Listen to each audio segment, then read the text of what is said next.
this up. There it is. Our Hey, third guest ever in the box, and there he is, hockey Hannibal Buress. Hannibal, how you doing, buddy? I'm good. How you, man? Good. I was just glad to have you here, and I was saying at the beginning of the show, I'm like, yeah, we have a guest, hockey Hannibal, coming in. He hasn't confirmed yet, but that's very Hannibal. It's a gamble. Even the booking is a gamble. He'll either pop in or he won't. Who knows? Oh man, it is great. Thank you for joining us here, For hockey sure, Hannibal. man. Can you hear me good? Because Yeah, we hear you good. I think so. Get my headphones connected or whatever, so it's just all. Oh, wait a minute. Actually, your headphone. Yeah, you sound good. I think. Yeah. All right, all right. Let me fix the scroll. Look at that. I typed that out. Follow Hannibal, just in case you need more followers. I want to scroll your social handles down below. Thank you, man. Yeah, of The course. Instagram has been dropping since the rap career.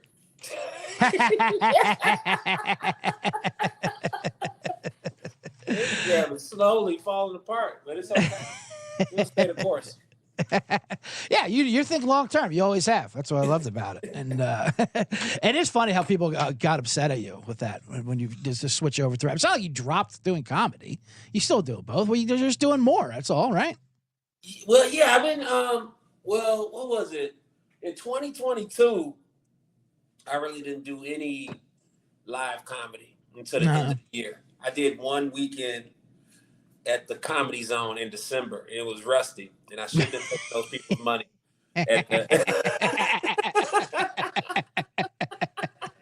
Well, it was rusty. Like the brain, it wasn't firing on that level. It's not even about. It's about when you don't know your next joke or your next two jokes. Right. Sometimes I would finish one. This is going good, and then I'd finish it, and then I would just be blank because I just wasn't used to having. Yeah, you didn't have the reps. Yeah, so you need the reps. Needed the reps. Then last year, I was doing more combined shows with the music and comedy, and then still doing some separate comedy shows. And this year, I've been focusing more on just comedy and working on opening a club in Brooklyn. Oh, yes.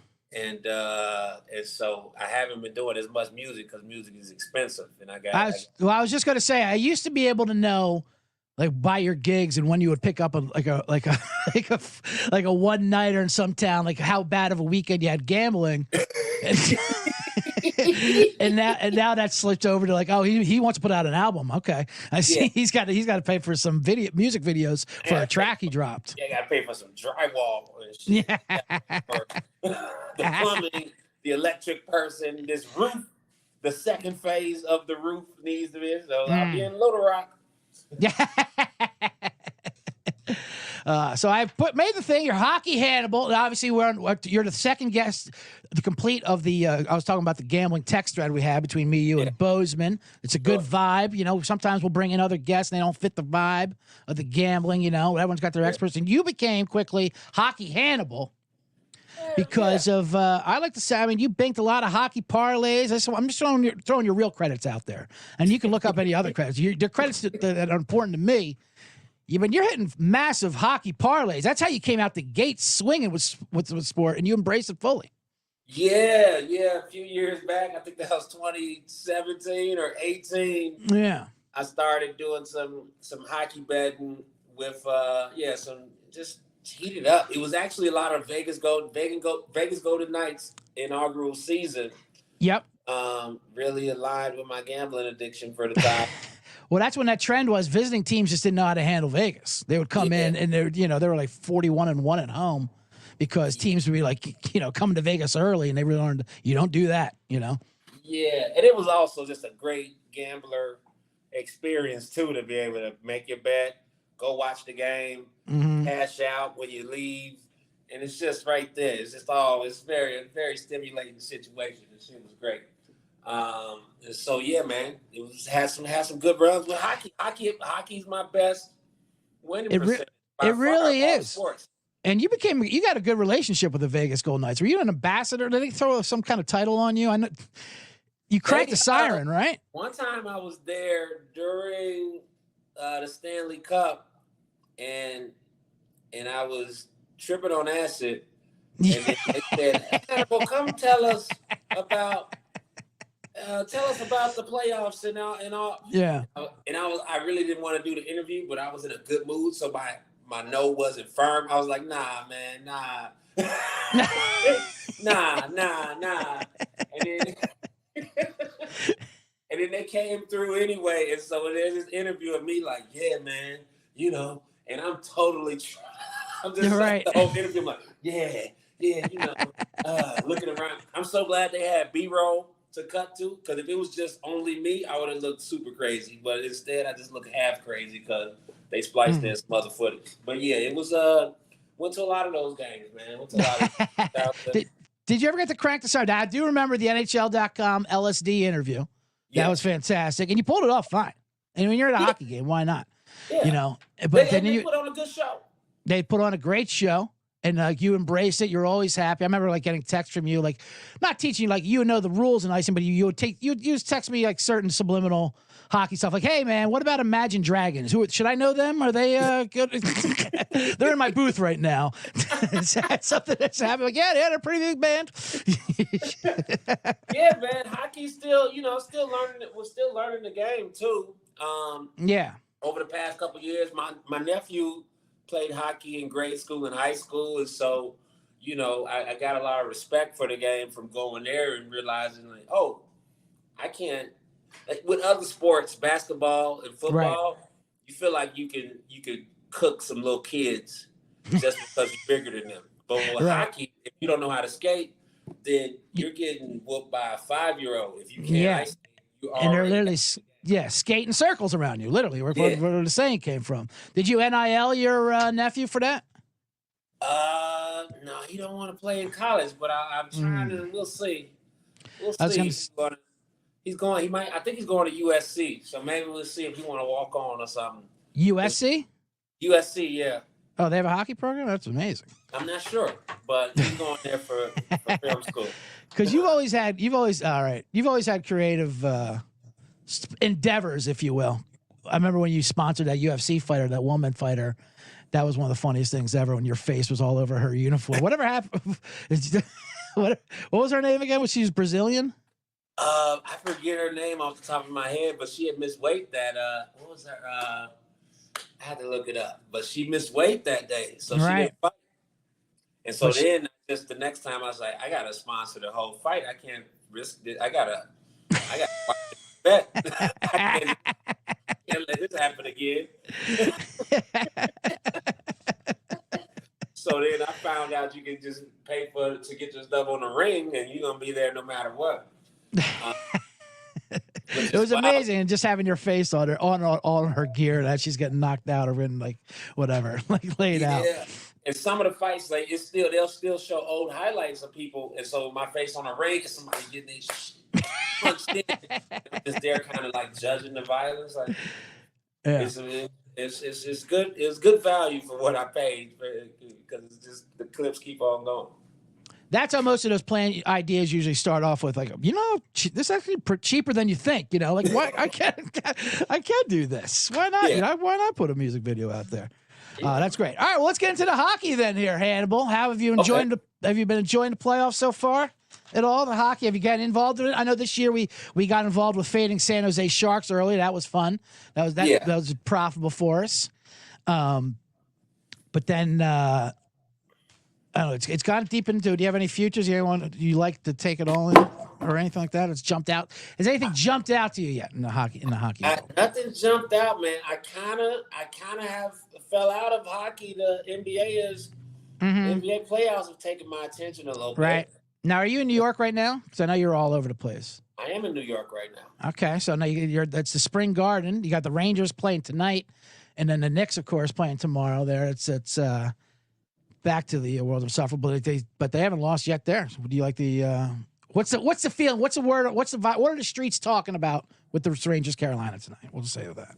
I feel like, from what I think the Rangers close it out, man. They close it out at home and get it done. It's kind of crazy. They're like the Presidents Cup. They have the most points. They're at home. It's at the Garden, and they're underdogs. They're small underdogs because it's Carolina. Yeah, I mean, I guess Carolina's gonna put up a fight. They don't, nobody's trying to get eliminated. But I think at home, give Yeah. me Rangers. All right, I'm going to give you a And bomb for then that. small play. That was a Hannibal bomb right there. Rangers Small tonight. play Rangers in the over. And the over.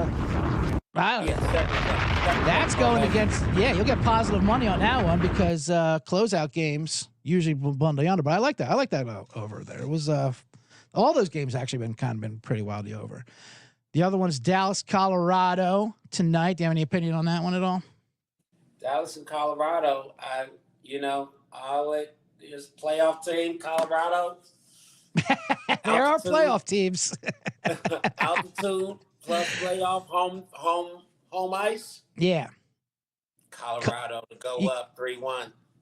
It is no, that'll tie it up. That'll tie it up. Dallas did upset them as a dog. That's why I'd like Colorado to bounce back. I'll give you that one too. They talk about that that altitude is something, and that's something you first find out drinking. Where people tell you like, we got to take it easy. There's water, and everything. You're like, whatever, I can handle it. Then you find out, no, you can't. That shit's real. But so it's that altitude is something. Yeah, dog. I will always bet home on for Colorado teams just based on a couple times at shows in Boulder and Denver. Mm-hmm. I'd had to stop the show and go and wasn't even doing a crazy physical bit or nothing. And I'd have to stop the show and go get my inhaler mid-show. I tell Tony Trent, hey, play some music. He's like, whoa. Right. Trim's not ready for it off the script. He did his 20-minute intro. That's it for 2 hours. Yeah, so that altitude is real deal. I think that's why people kind of thought it's not just that, they won the first two at home against the Minnesota and right. Denver. I think it's because that is so strong that they beat them that's why everybody like, it's going to be a sweep. It's going to be a sweep. Because they did that with less air. With less air. And now sometimes they talk about like they're playing on the moon. Like, all right, really, they're still playing the same sport. Yeah, it's still the same sport, but that shit does. Yeah. They did look flat too, though. That especially that game too, they looked flat. So it just seemed like they didn't want to, Everybody like, yeah, Jokic want to go play with his horses and not getting out of here early. I know. He loves to go back to those ponies. 2 tomorrow are big favorites. Now I know you're never afraid to take the puck line when it comes to big spreads like that. You like the empty netters, and that's how some of those big parlays hit. You got Florida trying to close out Boston, and Edmonton trying to bounce back with Vancouver. I don't know what the hell Edmonton keeps doing. They keep pissing me off. But do you like any of those 2 games tomorrow? -2. They're both -$2.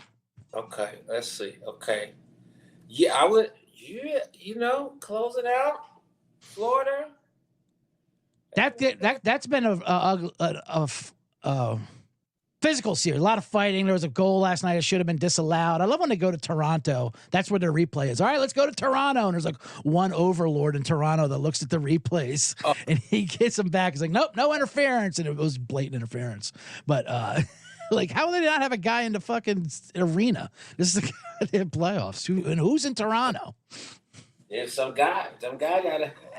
It's just one guy. Yeah, it's just one guy. It's not even a commitment, and they won't show you. He's kind of like a Wizard of Oz type guy, who just overrules. And he watches all the games. Yeah. Oh, he got action too. Yeah, he's got a DK account. You know what? For this closeout, we need Florida Panthers puck line to win 4-2. 4-2 plus money. There goes a Hannibal bomb.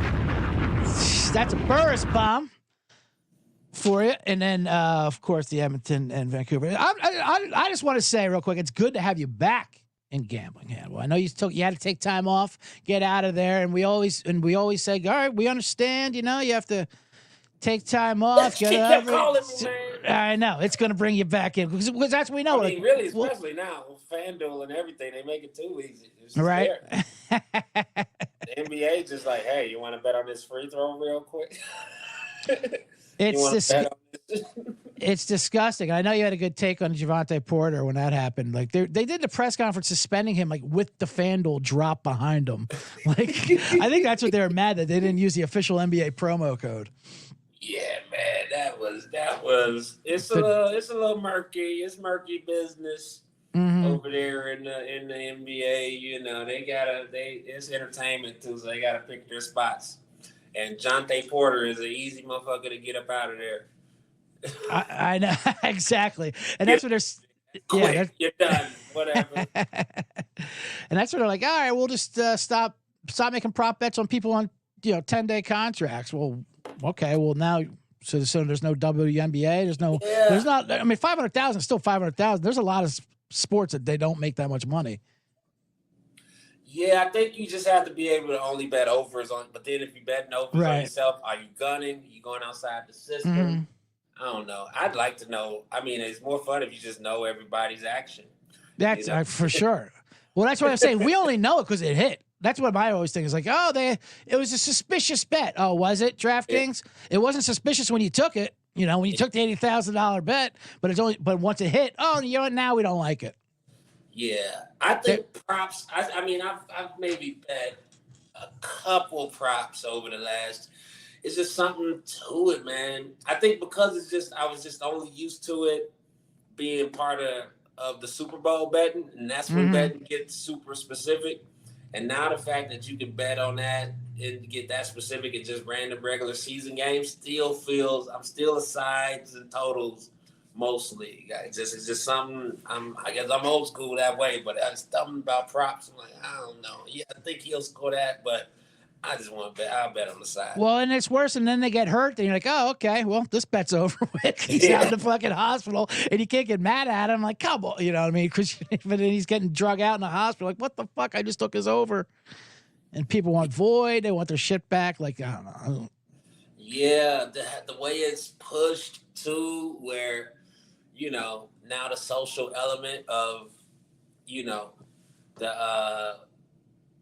everybody, look how many people took this Anthony Edwards parlay. That's not about to hit the other, before. It was like Anthony Edwards over 25, 5 assists, 6 rebounds, something like that, like a four leg for his stats. 11,000 people took it, and then boom. I know, right? Yeah, Third Eye Blind took it. Like, what? Who the fuck? Like, this random ass celebrities. The Fallout Boy teaser of the day. Dicey, man. This is the early stage of like really promoted gambling. This is the early part of it. It's not even in every state yet. It's gonna get weird out here. Yeah, it's definitely gross. And I say this as someone who just read an ad read for a couple sports books, but we're going to look back at this, I think, definitely the way we looked at the way like they advertise cigarettes and shit. What were they doing? Like doctors are recommending cigarette flavors where it's like, hey, no sweat parlay. Follow Charles Barkley's. You don't got to worry about a thing, college kids. You can't lose. I don't know if this is healthy. Yeah, it should be a little bit more of a little bit slight barrier to it. You know what I mean? And that's why I'm glad that there was a slight barrier with me starting out, so is that I don't go fully out of my mind. You know what I mean? I guess it's some extremes, but I'm not like, Wait, what era was this where you didn't fully go out of your mind? You're talking about? You're talking about your re-entry, right? The time when you had to dip out? Okay. Well, yeah, that's for another episode. That is a completely different episode. Oh, man. Well, Hockey Hannibal, I loved having you in. Thank you for coming in and dropping your picks. Who do you like to win the cup? Anyone? Before we let you go? I didn't mean you shut the phone down already. I didn't mean to whip that up. Drop that club name, by the way, again in New York. That's going to be in Brooklyn. Tell me about that real quick. Isola. It's going to be called Isola. Oh, it's perfect. In the location of the old knitting factory. Yeah. Oh, yes. And we're looking to open. We'll see. Looking at June 15th, maybe. Really? A bit later in the month. Beautiful. from the Isola Festival that you used to run. Yeah, Isola Fest and Isola Man Media. It's the town my mom and grandmother's from, little town in Beautiful. Mississippi. So named the club after that. So yeah, it's a lot. It's been probably the thing I've worked on most consistently for a while. I probably started working on it last June as far as getting the deal together, and yeah, it's been a lot of thoughts, a lot of things, a lot of details and shit. But I'm excited to get it out and open up the spot, because it's a completely different job than running the spot and having an active place versus trying to get it going. Those are two completely different things. So I'm excited for the other part. You know? Yeah, that's gonna be amazing. And you got more music videos. I'll play one at the end, of course. I Lift the Weights is all over the charts and all over the I love the I Lift the Weights. My personal favorite, of course, is Tallest Guy at the Mexican Party. Tallest person in the Mexican Party. I quote you in the show. Mm-hmm. When I do stand up now, where I make fun of some of my songs, which is because I used to make fun of other people's songs, but I talk about Mexican Party and say, you know, sometimes you have a song where you don't believe in it, but your friends are, and I play it. No, everybody. I mean, you throw it over to me, say, "Well, I don't know about this." Yeah, should have got instant banger, and it's exactly what the streets needed. So I'll take credit or blame for it. All right, Hannibal, I appreciate it. No problem. And yeah, good luck with those hockey bombs to all the C-generates. You gave out plenty. So, all right, buddy. I'll talk to you. I gotta check. Yeah, I'm gonna check the scores tonight. Garden tonight. We got Rangers tonight. Colorado in the air, and Florida on the puck line. Those are three big bombs from Hannibal Buress. Yeah. All right, Hockey Hannibal. Thanks, buddy. Later, man. All right.